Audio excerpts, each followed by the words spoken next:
The city hummed with a low, dissonant thrum, a constant vibration that seemed to seep into my bones.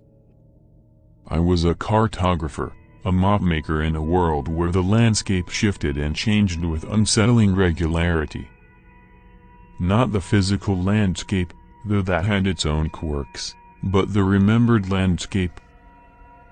The streets, the buildings, the very memories of places, were mutable, fragile things. It started subtly. A street I knew intimately, where a beloved bookstore had stood, would suddenly be occupied by a bakery I had no recollection of. Or a park, a place of childhood memories, would vanish entirely, replaced by a blank, featureless square on my mental map. At first, I attributed it to stress, to the inevitable fading of memory. But the changes were too precise, too deliberate. The bookstore wasn't just forgotten, it was replaced, overridden by a false memory. And the blank squares, the voids, were growing. I worked in the archives, a labyrinthine repository of maps, blueprints, and historical records. The city's collective memory was stored here, a vast, intricate network of information. But even here, the changes were happening. Old maps would shift, their lines blurring, their landmarks disappearing. Records would vanish, replaced by blank pages or contradictory accounts. My colleagues, seasoned archivists with years of experience, dismissed my concerns. Memory is unreliable, they'd say, their voices tinged with a strange, detached calmness. The city evolves. But their eyes held a flicker of unease, a silent acknowledgement of the unsettling truth. I began to suspect that something was manipulating the city's memory, altering its history, rewriting its past. It was as if an unseen hand was reshaping the very fabric of reality, erasing and replacing memories with chilling precision. One day, I found a hidden compartment in an old map case, a secret drawer containing a series of strange symbols and cryptic notes. They spoke of the architects, beings who existed outside the flow of time, entities capable of reshaping reality by manipulating memory. The architects, according to the notes, were not malevolent, but indifferent. They were reshaping the city, not out of malice, but to align it with their own, unknowable purpose. They were rewriting history to fit their grand design, erasing anything that didn't conform. I realized that the voids, the blank squares on my mental map, were not just absences, but points of erasure, places where the architects were actively rewriting reality. They were creating a new city, a city built on false memories and altered histories. I started to investigate the voids, venturing into the featureless squares that had replaced familiar landmarks.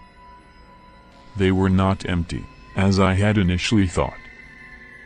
They were liminal spaces, places where the boundaries between realities were thin, where the architect's influence was strongest. In one void, I found a hidden doorway, a portal leading to a labyrinthine network of tunnels beneath the city.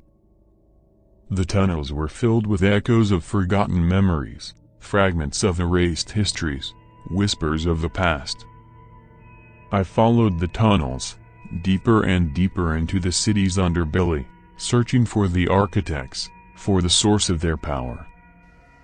I found myself in a vast, cavernous chamber, a place where the air shimmered with an otherworldly energy.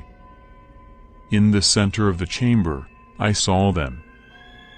The architects. They were not beings of flesh and blood, but constructs of light and shadow, their forms shifting and changing, their presence radiating an unsettling calmness. They spoke to me, their voices a chorus of overlapping whispers, telling me of their purpose, their grand design, their desire to reshape the city into a perfect reflection of their vision. They offered me a choice: to join them, to become an architect myself, to participate in the rewriting of reality, or to resist, to try to preserve the city's true history. I hesitated, torn between the allure of power and the weight of responsibility. I knew that joining them would mean abandoning my own memories, my own sense of self. But I also knew that resisting them would be a dangerous, perhaps futile, endeavor. I chose to resist. The architects were not angered by my defiance. They simply acknowledged my choice, their forms shifting slightly, their whispers growing colder. They told me that my resistance was futile, that their grand design was inevitable, that the city would be reshaped, regardless of my actions. I left the chamber, the weight of their words heavy on my heart.